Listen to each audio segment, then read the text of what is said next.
Una po sa ating mga balita, wala ng teacher ang magre-retiro ng Teacher 1. Itong iginiit ni Pangulong Ferdinand R. Marcos Jr. matapos pangunahan ang panunumpa ng halos 2,000 guro na napromote sa tulong ng Expanded Career Progression System.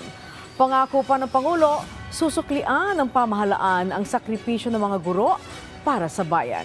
Si Kenneth Pasyente sa sentro ng balita. 38 taon na nagturo si Lucia bilang Teacher 1. Aminado siya na hindi naging madali ang kanyang kagustuhan na umangat ang kanyang ranggo bilang guro. Dati po yung naging substitute teacher, provisional, tapos teacher 1 po. Isa lang si Lucia sa libu-libong mga guro sa bansa ang may kaparehong hinaing sa promosyon. Kaya alinsunod sa pangako ni Pangulong Ferdinand R. Marcos Jr. na walang guro ang magre-retire na Teacher 1 lang, siya mismo ang nanguna sa mass oath-taking ng 1,991 na newly promoted na guro as school heads mula Bulacan at Pampanga. Kabilang sa mga napromote ang mga guro mula Teacher 2 patungong Teacher 7, Master Teacher 1 na naging Master Teacher 3, at mga School Principal 1 na napromote bilang Principal 4. Sa loob ng matagal na panahon, meron sa inyo ang nawalan na ng pag-asa na mapopromote pa. Dahil sa dami ng responsibilidad sa paaralan, sa komunidad, sa pamilya, nawalan na kayo ng oras na makuha ang mga requirement para sa promotion o di kaya ay wala nang aakyatan pa sa inyong organisasyon.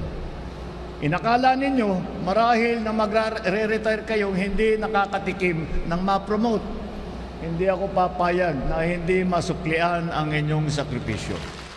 Bahagi ang promosyong ito ng mga guro ng pagpapatupad ng Republic Act 1228 o ang Career Progression for Public School Teachers and School Leaders Act, na ayon sa Pangulo ay paraan para tugunan ang matagal ng pagkaantala sa promosyon ng mga guro at kilalanin ang kanilang professional growth, gayon din ang haba ng kanilang dedikasyon sa trabaho.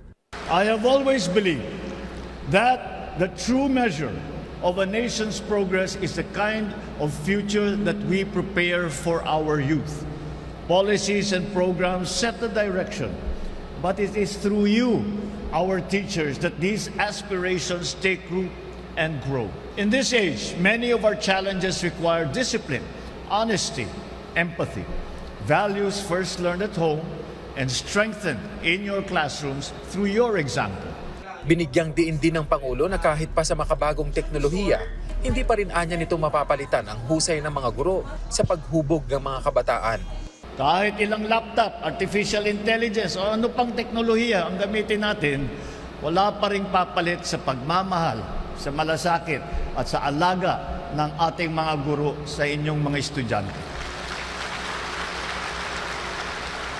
You are the ones who teach them the lessons for work and for life, how to care for others, how to be responsible, how to stand with integrity. These are the foundations of a strong society, and they are built day to day in your classrooms.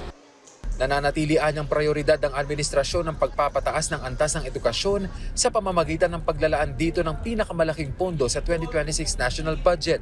Dagdag pa anya ang iba't ibang programa bilang pagkilala sa mga guro. That is why our responsibility as a government is to stand beside you, making your profession more sustainable, more dignified, and more rewarding.